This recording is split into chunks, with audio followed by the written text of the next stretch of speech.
Chapter 5. Leaving Grey House.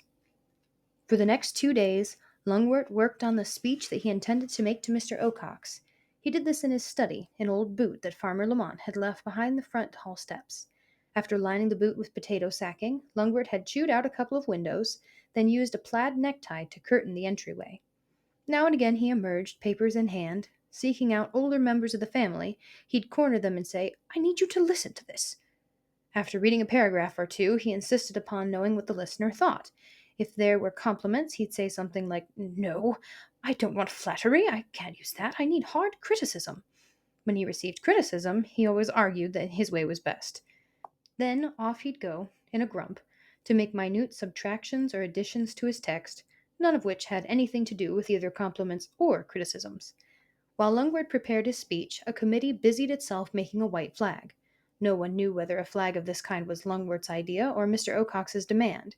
Even so, whenever there was such a permission party, as the younger mice called it, a crisp new flag was carried so Mr. Ocox would have no doubt as to the mice's intentions.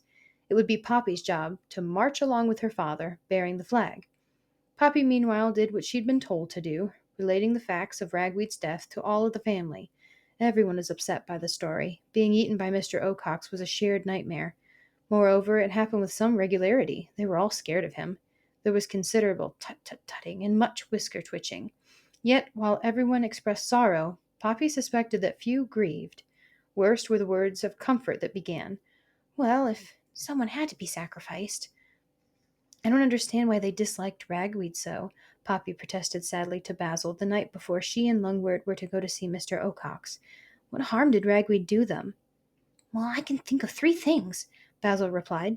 "He was a golden mouse, not a deer mouse. He came from somewhere else. He said things that upset them. You know, like, you haven't lived unless you die for something. Remember when he told old Plum? A soft belly causes softness at both ends."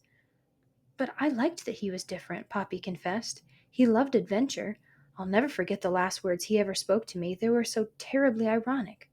"What's ironic?" "You know, when the words mean almost the opposite of what you're saying. The last thing he said to me was, 'You don't know how to live like I do.'" "What's ironic about that?" Basil asked. "Well, the next second, Mr. Ocox killed him." "Oh!" Basil shuddered. "Now, Poppy," her mother began, as she brushed her daughter's fur for the final time, "above all, do exactly what your father tells you to do. Be respectful towards Mr. Ocox if he takes notice of you, but if he does not, don't fret. Your father commands his attention. Mr. Ocox has great respect for your father. Don't so much as squeak unless you're spoken to, then be humble and brief. Remember the old saying, 'Mice should be nice,' and for heaven's sake keep that white flag flying. Above all," sweet Cicely concluded, "remember it's an honor that you were selected to go." "Yes, mother," Poppy replied, though what her mother was saying made her very uncomfortable. Lungwort appeared at that moment. His hair was slicked down, his whiskers crisply curled, his tail had been scrubbed to a glowing pink, and his thimble hat was set at a natty angle. "Is she ready?" he asked his wife. "I think so." Lungwort examined his daughter with a critical eye. "Fine," he said. "A good start promises a good finish. All right, mother, we should be off."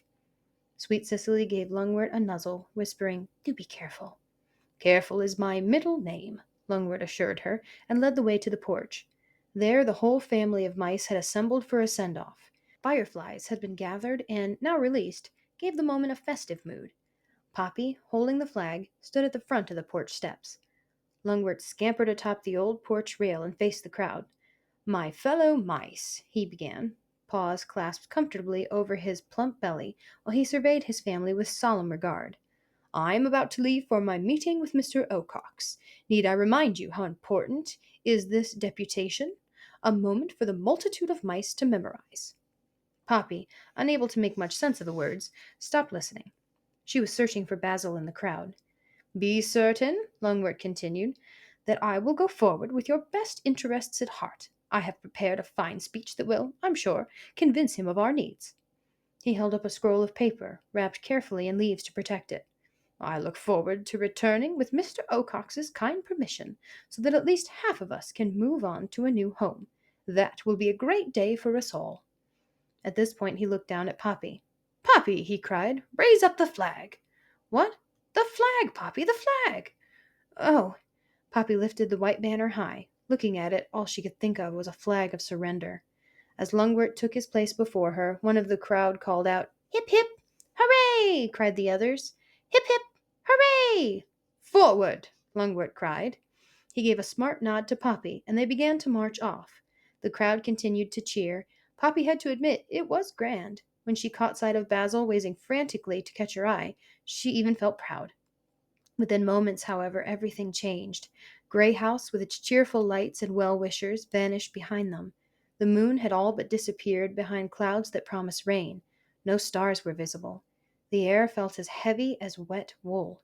In the darkness, Poppy had no idea of which direction they were to go. "We'll be taking the tar road," Lungwort informed her. "Fewer obstructions, more visibility." "Do we have a meeting place?" she asked. "The very tip of Dimwood Forest," her father said. "Just at the far side of the bridge over Glitter Creek. Mr. Ocox's watching tree. He's there most nights. Can't miss it. It's a huge, dead oak." "How come it's dead?" "Well, it was hit by lightning." "Was Mr. Ocox on the tree at the time?" Lungwort chuckled. "Poppy, there are those who say Mr. Ocox made the lightning himself. He's that kind of bird. Now, my dear, do keep that flag up." Poppy tried, but she was wondering what kind of chance they'd have with an owl who made his own lightning. Marching down the middle of the road made her nervous. Surely Mr. Ocox would see them. Would he recognize her? If he did, would he attack?